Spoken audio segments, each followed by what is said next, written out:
Hello friends, നമ്മുടെ പുതിയ വീഡിയോയിലേക്ക് എല്ലാവർക്കും സ്വാഗതം. ഞാൻ ലക്ഷ്മി. എല്ലാവരും സുഖമായിട്ടിരിക്കണമെന്ന് വിശ്വസിക്കുന്നു. നമുക്ക് വിജയദശമിയൊക്കെയല്ലേ വരുന്നത്. അപ്പോൾ നമുക്ക് വീട്ടിൽ തന്നെ ഭഗവാന്മാർക്ക് നേദ്യമായിട്ട് വയ്ക്കാൻ പറ്റിയ ഒരു ചെറിയ എളുപ്പത്തിൽ തയ്യാറാക്കാൻ പറ്റിയ ഒരു ഐറ്റമാണ് നോക്കുന്നത്.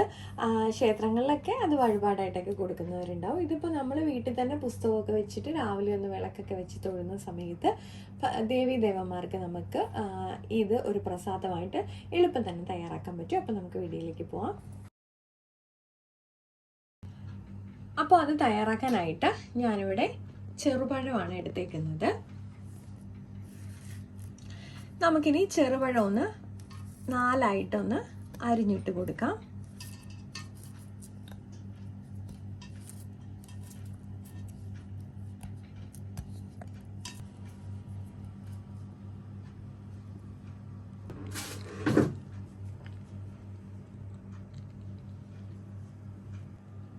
ഞാനിപ്പോൾ 2 ചെറുപഴം ഇതുപോലെ ഒന്ന് കട്ട് ചെയ്ത് വെച്ചിട്ടുണ്ട്. നമ്മൾ ഇനി ഇതിലേക്ക് ചേർക്കാനായിട്ട് കൽക്കണ്ടമാണ് എടുക്കുന്നത്. എനിക്കിവിടെ ചെറിയ പീസായിട്ടുള്ളതാണ്. നമ്മുടെ വലിയ കൽക്കണ്ടമാണെങ്കിലും കുഴപ്പമില്ല. ഇനി നമുക്കിതൊന്ന് ചെറുതായിട്ടൊന്ന് പൊടിച്ചെടുക്കാം. നമുക്കിനി പൊടിച്ച കൽക്കണ്ടം ഇതിലേക്കൊന്ന് ഇട്ട് കൊടുക്കാം. ചെറുതായിട്ടൊന്ന് ക്രഷ് ചെയ്ത് കൊടുത്താൽ മതി, അല്ലാതെ തീരെ പൊടിയായിട്ടൊന്നും പോകണ്ട കേട്ടോ.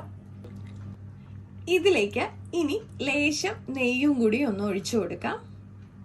നമ്മൾ എടുക്കുന്ന പഴത്തിൻ്റെ അളവനുസരിച്ചാണ് നമ്മൾ കൽക്കണ്ടവും നെയ്യുടെയൊക്കെ അളവ് വരുന്നത്. ഇനി ഇതിലേക്ക് ലേശം നമുക്ക് തേനും കൂടി ഒഴിച്ചു കൊടുക്കാം.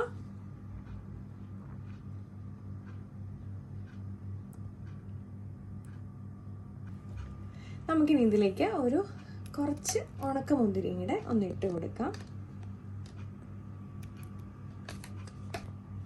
നമുക്കിതൊന്ന് ജസ്റ്റ് ഒന്ന് മിക്സ് ചെയ്ത് കൊടുക്കാം.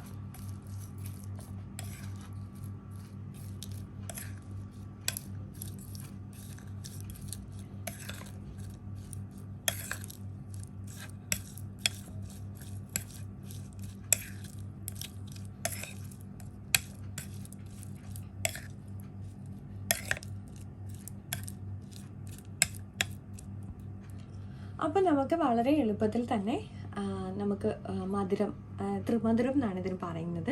അപ്പം നമ്മൾ തയ്യാറാക്കി എടുത്തിട്ടുണ്ട്.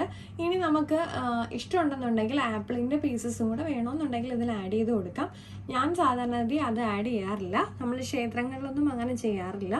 നമ്മൾ വീട്ടിൽ തയ്യാറാക്കുന്ന സമയത്ത് ഇതുപോലെയാണെന്നുണ്ടെങ്കിൽ നമുക്ക് വളരെ എളുപ്പത്തിൽ തന്നെ തയ്യാറാക്കാൻ പറ്റും. അപ്പം നമ്മൾ രാവിലെ അക്ഷരമൊക്കെ ഇടുന്നതിന് മുമ്പായിട്ട് വിളക്കൊക്കെ കത്തിച്ചിട്ടായിരിക്കുമല്ലോ എഴുതുന്നത്.